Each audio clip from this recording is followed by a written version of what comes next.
Hey folks, it's me, Breadbeard with Softboy Social Club, and this new format I have is called Love and Revolution, but so far we've mostly only talked about revolution.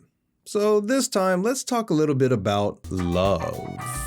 Oh yeah. Okay, so I'm actually going to be talking about love in the streets more than in the sheets. But that being said, when it comes to the sheets, trust me, you want someone who's into equal distribution. And a higher likelihood of being into butt stuff. First off, I want to do a little scaffolding with the way I'm using the term socialist here. Different people define it in different ways, which is fine. Leftists always need something to have a good old pedantic argument over, but in this video, I'm just using it as a blanket term for any anti-capitalist ideology that calls for a classless society with collective ownership of the means of production. Don't at me. Politicians and the media, especially right-wing media, looking at you, butt-face Tuckerson, tend to portray the left, anarchists and Marxists alike, as the scary boogeyman coming to destroy all laws and steal your personal things and give it to the government, make you eat gruel or send you to the gulags, turn your kids gay. Might be some truth to that one. Burn down all churches and steal your genders. Boogity, boogity, boobity.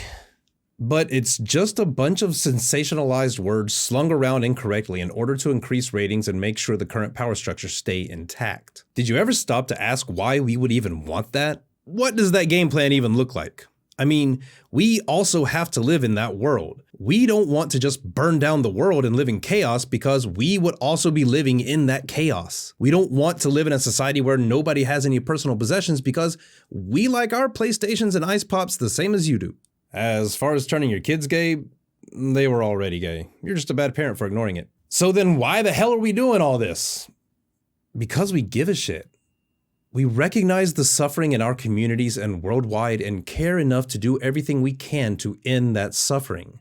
We're not in it for profit. You think starting this channel was a money-making venture? I could talk about landscaping or making fuzzy hats, literally anything but leftist politics, and be way more monetizable. Just go look at my Patreon, for Christ's sakes. No, really, please, go visit my Patreon or my Ko-fi. Running this channel still costs me a lot, and I really don't want to have to start talking about landscaping. I talk about socialism because I want a better world for all of us. I talk about social causes because there are people whose struggles are being ignored.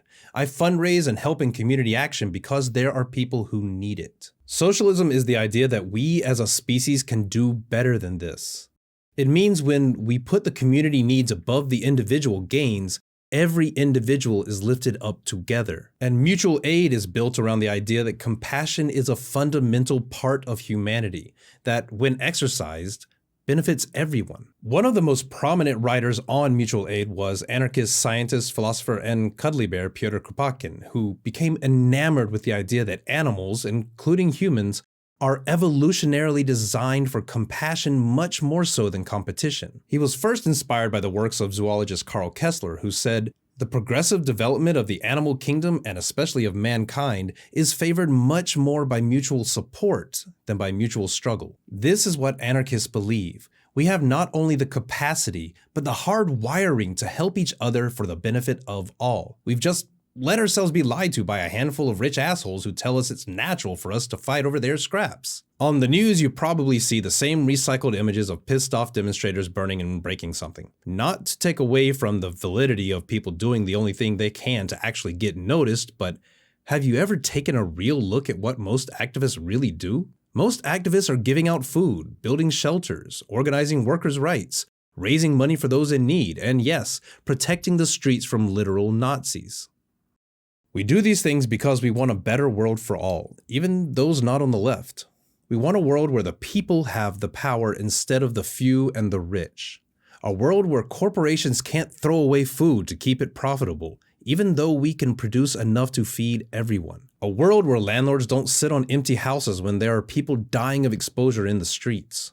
A world where workers have a say in their workplace and the value they produce. A world where there's no profit in sensationalized lies from human inflatable punching clowns. A world where racism isn't used to exploit the marginalized because there is no more exploitation. A world where everyone helps the whole community because they know that it means a better life for everyone in it.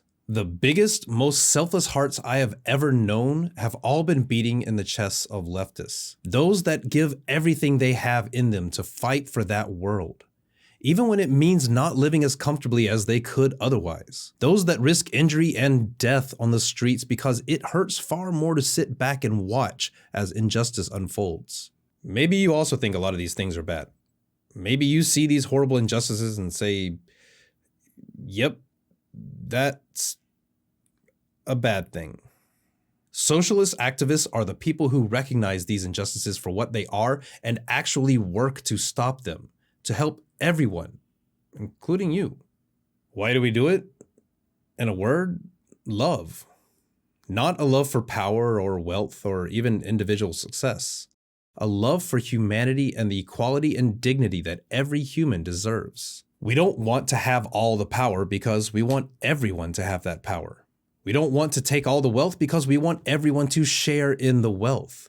We don't want individual success because we want success to mean no one has to worry about surviving when we have enough for everyone to be happy. This world is possible, even if you've been told it could never happen. It only sounds utopian because you've been told that this is as good as it gets. But as the anarchist Emma Goldman said, every daring attempt to make a great change in existing conditions, every lofty vision of new possibilities for the human race, has been labeled utopian. Socialists do what we do because of a love for humanity and the willingness to fight for its liberation. Am I getting too sappy for you? Fine. Here's a fart chicken.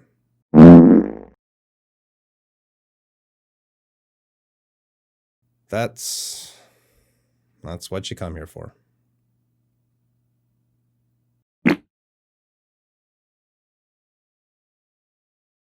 Hey folks, just a short and sweet one this week. I want to say thank you to all of my supporters on Patreon and Ko-fi Gold. If you don't know, Patreon and Ko-fi are where I get money so I can keep this channel alive. You too could be alive by giving me money, but not in like a threat way. I'm gonna shut up now. Okay, thanks for watching. Bye.